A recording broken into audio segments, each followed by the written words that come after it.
Now broadcasting from his hidden bunker and fully stocked bar, it is the Saturday Report with Colt Sebastian Taylor. Hello, my friends, and welcome to the Saturday Report with me, Colt Sebastian Taylor, adventurer, entrepreneur, and amateur all-star, and welcome to the show.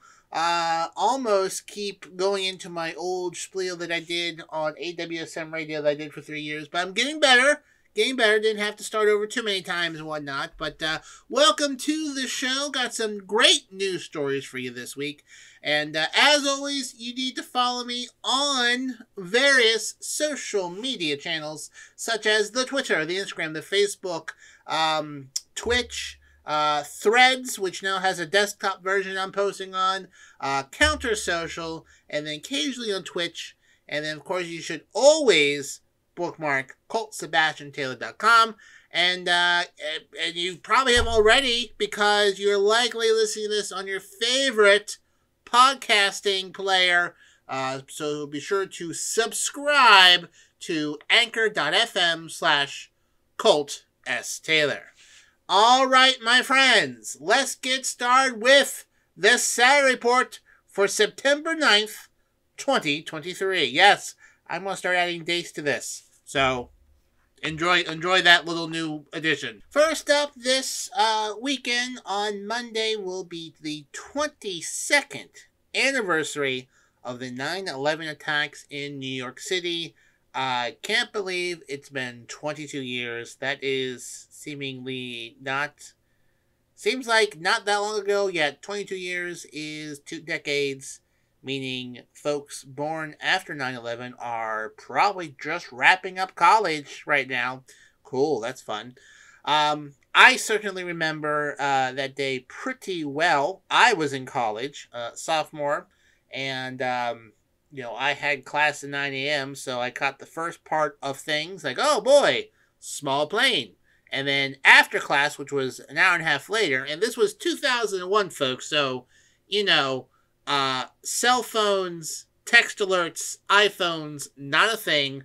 Not even Facebook was a thing back then. Only, AOL Messenger, email, and, I think MySpace. I think MySpace was still a thing. Yeah, MySpace was there. And that's it. That's all that there was in terms of online communication.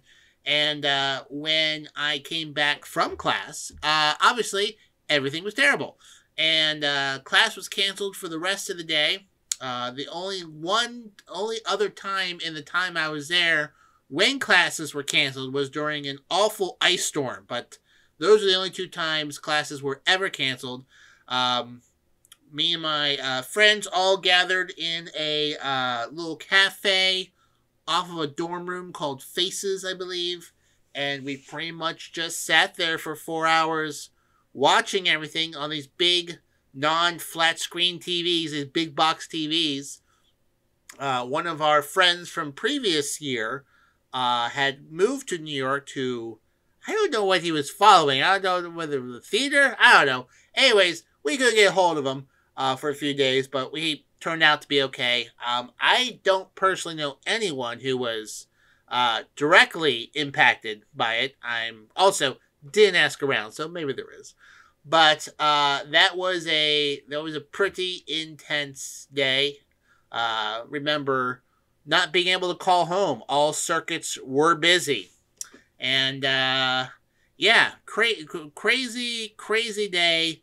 And then thought to myself, boy, that's going to be the big historical moment I'm going to remember in my life. And then in 2020, there was a pandemic. So got 2. 2 is plenty too many. So that is going to be Monday, 22nd anniversary. There'll be probably lots of remembrances in your area. Obviously, it being 22 years later, there's certainly a different mood to it. It is a day that if you have a flagpole, your flag should be a half-staff from dawn to dusk. But it is not a bank holiday or a mail holiday, so banks will be open, as will, you also will get mail service. Also, this time of year, comes the unfortunate 9/11 related sales that businesses try to do ham-handedly and often get terrible press for it. Much like changing prices to 9/11 or the flight numbers. There's one terrible commercial from like 2004 of a mattress company of towers of mattresses falling over, and then a lady saying "never forget." That's probably the most classic distasteful ad out there. So I mean, it's been 22 years. I would imagine that folks in the marketing department are much better about that now. We'll see. But anyways, this Monday, the 22nd anniversary of 9/11, and if you pop onto the YouTube, there are hours and hours and hours of live news broadcast, both radio, TV, international, from that entire day. And it is a fascinating historical document to watch the complete confusion of about 6 hours about what was going on live and in real time. So if you are mentally able to do it, because it's very traumatic, it can be very emotionally triggering, it's very interesting to watch. Fun fact, they also got like Pearl Harbor radio broadcasts on YouTube. If you love historical broadcasts, which I do, very, very interesting stuff. So anyways, that's coming up. Good to market. If you have a flag, be sure to have it appropriately at half staff for this Monday. Moving along with other sad news this week, the lead singer of Smash Mouth, Steve Harwell, passed away this week at the age of 56 from acute liver failure. He quietly retired from Smash Mouth in 2022, but has been plagued with years of health issues, starting way back in 2000 and even 2018. You probably know Smash Mouth, the best known from All Star.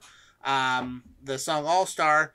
Music was in 10 Things I Hate About You and Shrek, which apparently he wasn't happy about that, but it was a money maker, so, hey, you got money from it. When he did pass away, apparently fans were saddened but not exactly shocked. He had not been doing so well for the last few years and had some addiction issues, some alcohol abuse issues, and had a few performances caught on tape where he was just a hot mess on stage, and he had a bit of a rough time. He had multiple health issues, including cardiomyopathy. It's a heart condition that can lead to heart failure, cardiac arrest, and blood clots. He also developed a brain damage caused by alcohol abuse, which causes a vitamin B1 deficiency. He did admit he did not have the healthiest life habits in previous interviews, but it does seem like it did catch up with him. He had been in hospice for several months and did eventually pass away peacefully this week. Smash Mouth posted a tribute to their former bandmate. They keep doing shows, whatnot. Quote, Steve Harwell was a true American original, a larger-than-life character who shot up into the sky like a Roman candle. Steve should be remembered for his unwavering focus and impassioned determination to reach the heights of pop stardom, and the fact that he has achieved this near-impossible goal with very limited musical experience makes his accomplishments all the more remarkable. His only tools were his impressible charm, charisma, fearless, reckless ambition, and his king-size cojones. So, so he did retire in 2021, and then for the band completely in 2022. And, he just didn't quite bounce back from taking a break and did pass away this week.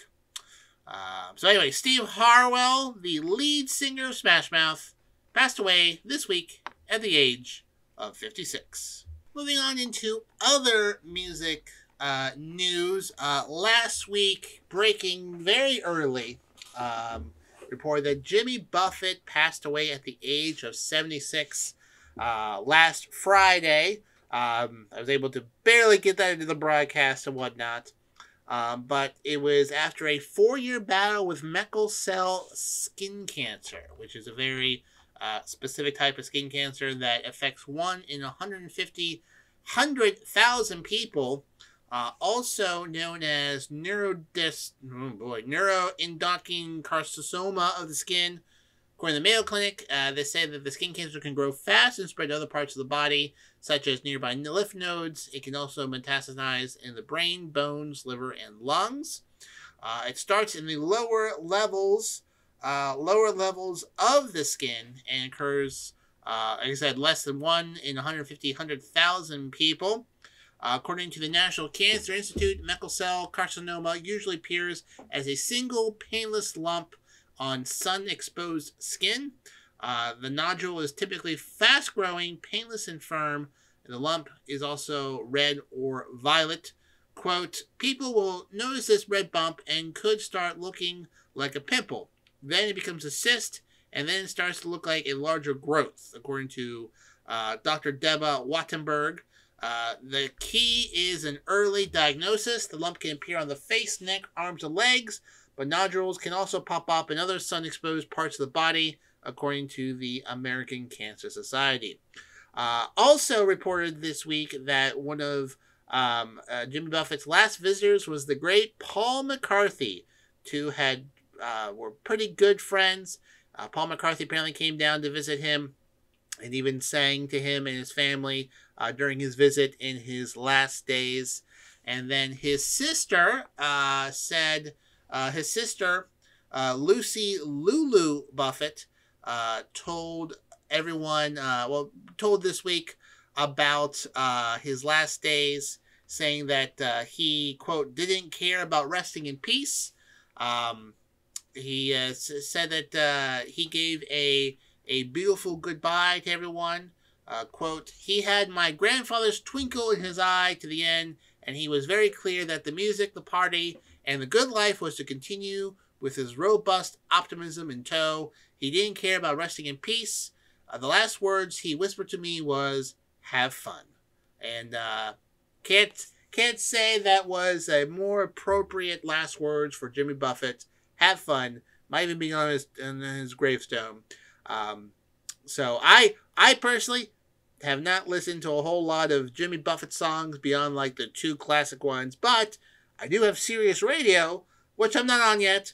And they have a Jimmy Buffett channel, and I tell you what, it's pretty catchy music. I can see why folks can enjoy his music. It's pretty lighthearted. Obviously, that channel was devastated last week about the death of Jimmy Buffett over Labor Day weekend. And all this week, they've been playing a lot of his music, a lot of his concerts. And if you have Sirius or the app, definitely worth checking out. The guy was a very, very talented musician and an amazing business person. Holy moly, the guy knew how to brand. But anyways, just some update stories I did last week about Jimmy Buffett. Definitely should check out his music. Good stuff. All right, let's get to some other music news that's more uplifting. And we're going to talk about Rihanna and ASAP Rocky announced the name of their second child, who was born on August 1st at Cedars-Sinai Hospital in Los Angeles. The child's name is it's a good one. I like it. It's going to be a son named Riot Rose Mayers. I like the name Riot Rose, double R. I like that. According to a source that told E.T. that Rihanna and ASAP have spent the early days of parenthood out of the public eye and won't make any immediate plans to debut the new baby. Rihanna and ASAP are great right now. They're so excited to grow their family, and they're so united when it comes to parenting. They have so much fun together and are very in love. They already share a special connection, and parenting together has made their bond even stronger. According to E.T., Rihanna and ASAP don't have any plans to leave Los Angeles until the baby was born. quote, she's limiting her work obligations as well. And the source said that they are each other's rock and have been really great about prioritizing the relationship, even as busy parents. Quote, she knows her world is about to get exponentially busier with 2 babies in the house and under 2. Yeah, pretty great. She revealed her pregnancy during the Super Bowl halftime show in February. The singer revealed her baby bump during the performance, and the rep confirmed the news to ET shortly afterwards. The pregnancy came to a surprise to many at the time that Rihanna and SP have always wanted to, quote, grow their family. She performed while pregnant again in March, taking her talents to the Oscar stage where she sang her nominated song, the single from Black Panther, Wakanda Forever, the song Lift Me Up. And they welcomed their first child named Riza in May 2022. The couple often keep their family photos offline, but posed for British Vogue together shortly before the Super Bowl. She described motherhood as legendary, adding, it's everything you really don't remember life before. That's the craziest thing ever. So, Rihanna and ASAP Rocky welcomed a child on August 1st, which I'm pretty sure I covered. I don't know. I don't keep track of my shows. But revealed the name, Riot Rose Mayers. So, that's pretty cool first name, Riot Rose. I like it. So, congratulations to both of them. My friends, I have a bit of a sweet tooth, as you may or may not know, and one of my favorite places to go to sort of satisfy that sweet tooth is Sublime Cupcakes. Yes, that's right, my friends. I don't have any sponsors at the moment, and I don't have programs to plug, so I'm just plugging places I like to go to, and one of them is Sublime Cupcakes here in southeastern Pennsylvania. They have 3 locations. They have one in Malvern, Pennsylvania, Collegeville, Pennsylvania, and then my favorite, the one that I always go to, in Wyomissing. They have amazing cupcakes, baked daily, fresh daily, and they have they have some good ones every single day. There's some that are there every day, but every day of the week they do have some different ones. You should check out their website, sublimecupcakes.com. And check out all of the cupcakes they have available. They have little different ones every day. For example, today, when I'm recording this on Friday, they have a Harvest Pumpkin, Fluffernutter, Chocolate Chip Cookie, Gluten-Free Caramel Crunch, a Vanilla Squared, the original cupcake, is like a chocolate with vanilla, Chocolate Squared, Black and White, Red Velvet, Snickerdoodle, one of my favorite, Cookies and Cream, another one of my favorite, Peanut Butter Cup, and then on Saturday, they have many of those, but also some from, like I said, they have different ones every day. Not different ones every day, but they have their always been goldies, and then they swap out a few ones every day. So you should definitely check them out. You can order them online as well for a special event, and pick them up ready to go. And I highly recommend them. They're not cheap grocery store cupcakes. These are high quality cupcakes. You should definitely get them. I went in yesterday. I wanted to get one. Ended up buying 4 because they just look so good. So check out sublimecupcakes.com. Tell them Colt Sebastian Taylor sent you. I won't get anything, but it'll be kind of funny if that gets back to me. Especially the one I go to visit in Wyomissing. So check them out, Sublime Cupcakes. They really are actually quite sublime. Moving along, my friends. I like to bring you not breaking news because I can't pop on here immediately, but I like to bring you relevant news. But every once in a while, I come across a story that's old that I missed, but really like talking about. I'm gonna bring you one of those now. This occurred actually last July in 2022. So folks, I have a dog. If you follow me on Instagram and Twitter, you see my lovely boxer Willow, who is somewhere in this house sleeping. And my biggest fear is her getting out and getting lost. Oh my goodness, that's why she's got tags. She's got like a little chip in her hip. So yeah. Well, in England, there was a panic last year when a dog got out and they couldn't find her at all, named Bonnie, escaped from a home in West Sussex. And the entire family was worried about them. However, the dog was returned safely and also won third place in a local dog show. Apparently, the dog got out and arrived with a third place ribbon in a rescue dog class at a local dog show. Apparently, this dog was running about, and this person found this dog and was running late to a dog show, so decided to bring the dog with them and entered the dog into the rescue dog category because he had just rescued this dog, had no idea who it was, and hadn't have time to track down the owner and post about it. And the dog won third place. And pretty crazy stuff. So the family was very worried because Bonnie, quote, Bonnie used to be a street dog, so we were worried she wouldn't have known to come back. And Bonnie apparently came to England 4 years ago as a rescue, being saved by a charity from living on the streets of Crete, Greece. And came back, got out, got picked up, went to a dog show, won third place, and then came back home. So that is an amazing adventure that is probably going to be turned into a movie one of these days with Will Ferrell voicing the dog. He's coming out in a movie soon where he voices the dog, and maybe that'll be his new thing. But yeah, I hope Willow never gets out, never gets lost. But if she does, she better come back with a second place ribbon to outdo this dog in England. Watch out, Bonnie. I got your number. Next up, my friends, we go to Brazil, where reports this week saying that the deforestation of Brazil's Amazon rainforest fell 66% in August compared to last year. The lowest level for a month since 2018, according to Environmental Minister Maria Silvia, said on Tuesday, a significant mark for its environmental policy as destruction often spikes this time of year.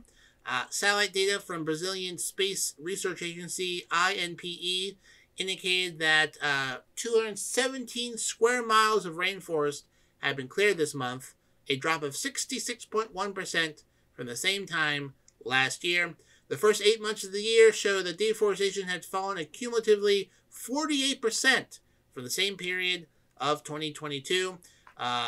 The new president of Brazil, Luiz Inácio Lula da Silva, had promised to help reverse deforestation and end it by 2023.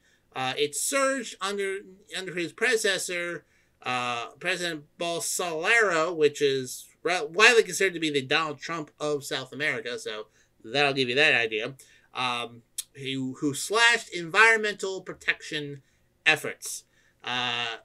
Current President Lula celebrated the decline, saying on social media that, quote, it was the result of great work of the Environmental Ministry and the federal government.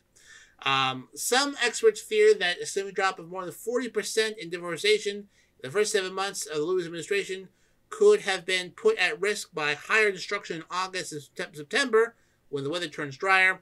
However, despite drier weather, that deforestation did not pop up. As you know, the deforestation of the Amazon causes the loss of many species and their habitats, negatively impacts indigenous people, health, causes fire, increases CO2, soil erosion, flooding, desertification, pollution of rivers and lands, and negatively alters the water cycle around the world. So it's a very important thing not to mess up.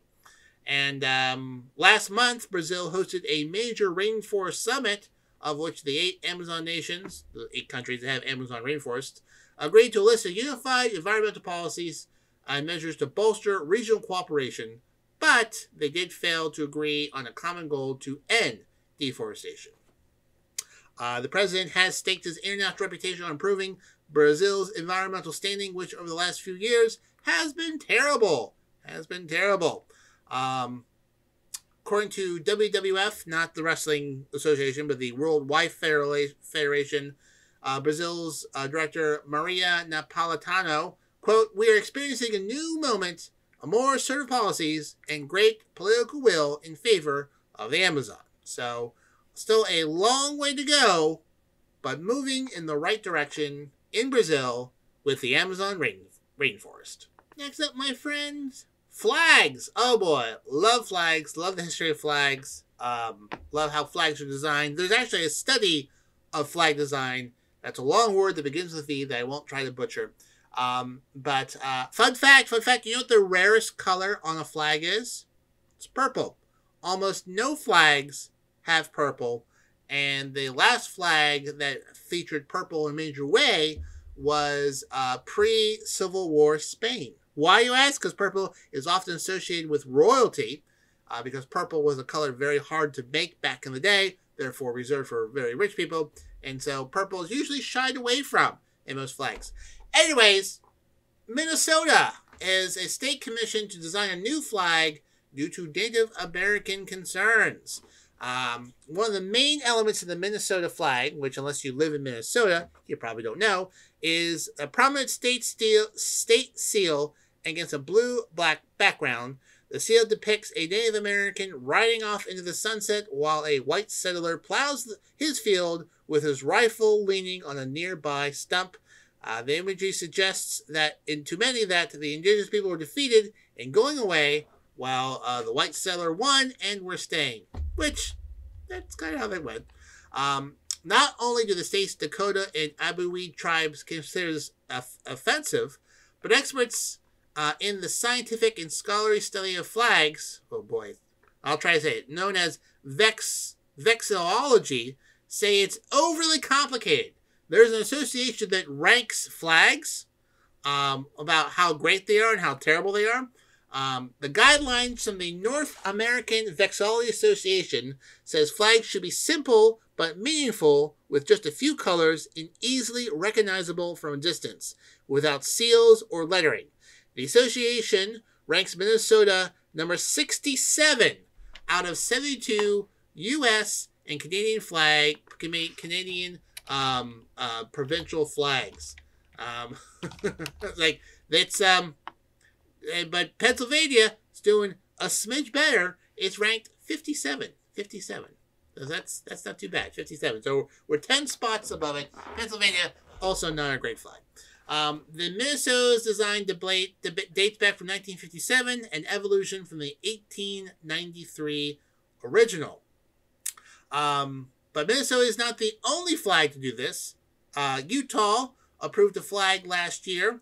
And I think Utah now has like 4 official flags, because people got all up in a hubbub about it because they never want anything to change. In 2020, Mississippi voters chose a new flag with a magnolia and the phrase "In God We Trust" to replace the Confederate themed flag that had been used by the Ku Klux Klan groups and is considered to be widely racist, because it is. This flag is being revised due to Native American concerns. Other flags include Maine, which is thinking about changing its flag. And,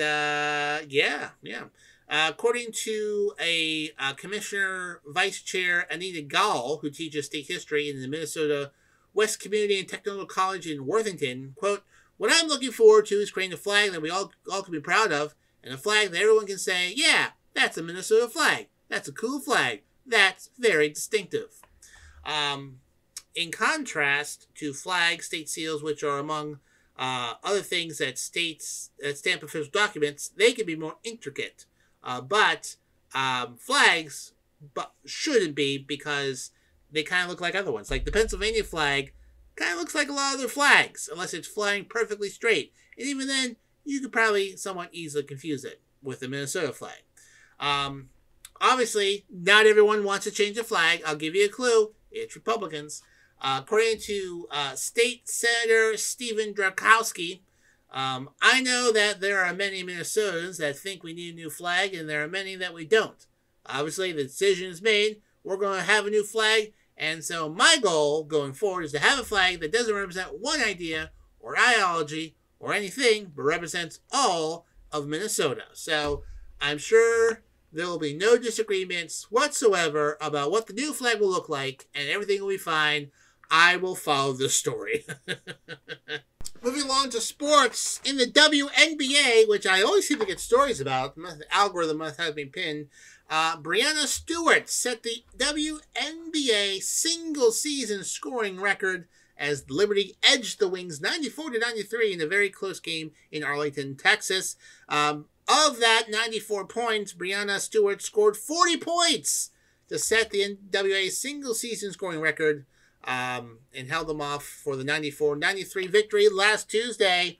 New York moved within a game of first place of Las Vegas, which I've talked about in previous shows, with home games against Los Angeles and Washington remaining. The Aces closed the season with a home series against Phoenix. Stewart became the all-time leader with 864 points after her 15th point of the night. She reached 40 points for the fourth time this season and also had 10 rebounds. She finished the game with 885 points, 25 more than Diana Taursi's mark that she set in 2006. Taursi did it in only 36 games, while it's taken Stewart 38. Dallas, who's 20-18, is seeking to clinch the number 4 seed with a victory. So, congratulations. Congratulations to Breanna Stewart. Always love when these records come across. I'm a big record person. Scored all-time single-season scoring record with 885 points. She's got a few more games to go, so I can see her easily capping that off well above 900. Pretty great stuff. Moving along to other sports news, Aaron Rodgers, which is who's now playing for the Jets for the first time in his 18-year career, playing for a different team. The Jets are on this season of Hard Knocks, which is a series that follows around a football team for a year, because this is kind of big news. Aaron Rodgers now playing for the Jets. Apparently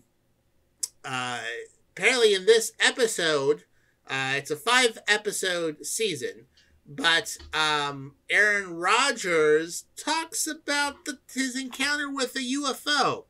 Yeah, a UFO. Quote, "We heard this sound and we saw this tremendously large object moving through the sky. It was a scene out of Independence Day. Whatever the hell it was, I don't know, but it was definitely unidentified. It was definitely flying. It was definitely an object." Now, I would like to say that Aaron Rodgers is kind of a weirdo, not a big believer in vaccines, and goes on these darkness retreats where he just is in complete darkness for days and drinks a pot of Ayahuasca tea, which can cause apparently hallucinations or vivid thoughts, I guess you could say. So, maybe it happened. Maybe he was just tripping. Who's to say? Who's to say? Maybe, maybe not. But that is one of the stories which he's shared on Hard Knocks, which is on HBO, or their streaming service Max, which again is a stupid name for a streaming service.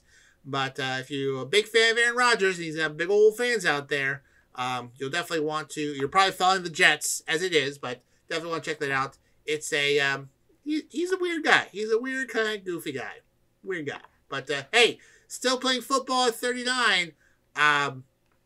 Make that money, man. In other NFL news, Cincinnati Bengals quarterback Joe Burrow agreed to a record-setting 5-year contract extension. How much for 5 years of playing? $275 million. Over $250 million to play for 5 years.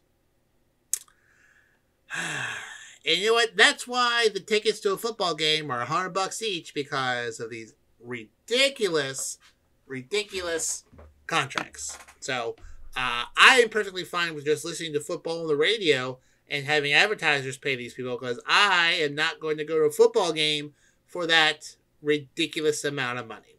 So it is apparently making him the highest paid player in NFL history. includes $219 million in guarantees. So, like, he gets, like, breaks his foot, his foot falls off. He gets $219 million in guarantees. That is ridiculous.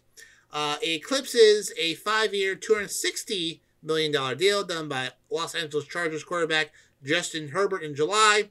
That includes $133.7 million in guarantee, and $193.7 million in injury guarantees, and an annual salary of $52.5 million. Now, obviously, a chunk of that's going to taxes, but that is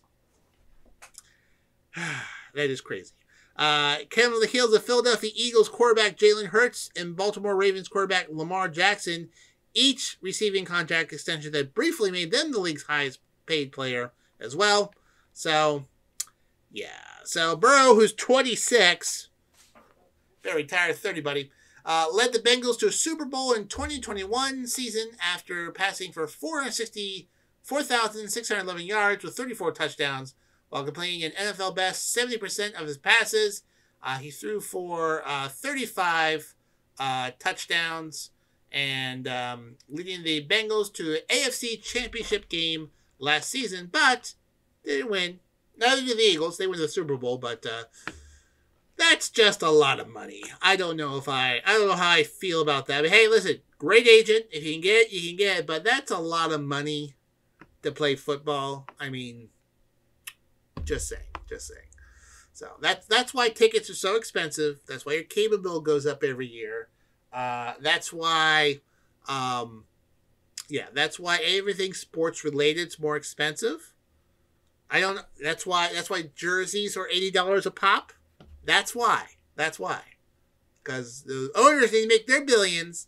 These guys need to make their millions. So, you may not want to watch football because you have some backwards, ideological, they should only play football. They shouldn't talk about politics, except for the guys who talk about politics that I like mentality.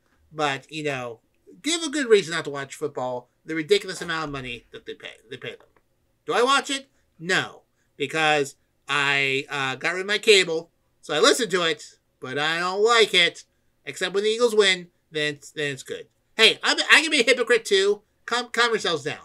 My friends, if you want to keep up on news-related things, you need to download a great app called Smart News. I have it on my phone. Throughout the week, it gives me alerts, and when I see a story that, I need to share that this week, I save it, send it to myself, so I can talk to it to you this week. Check them out. You can set what sources you want to hear from. So if you only want the crazy news, Smart News will only give you crazy news. However, I do suggest having a nice mix so you don't sound like a lunatic in the middle of a cocktail party. So download Smart News onto your phone.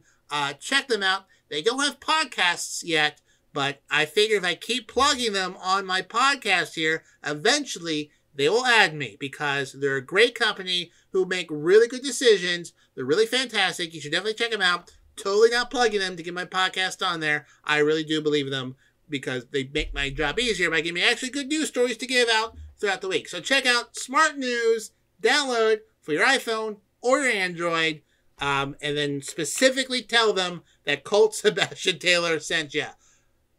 Now, when I say that, I usually say you probably won't get anything, but it'll be funny if I hear that. In this case, say it so I can get on there. It's purely selfish. But other than that, it's a great app to have. I'm looking at it right now to see if there's any other stories to mention this week.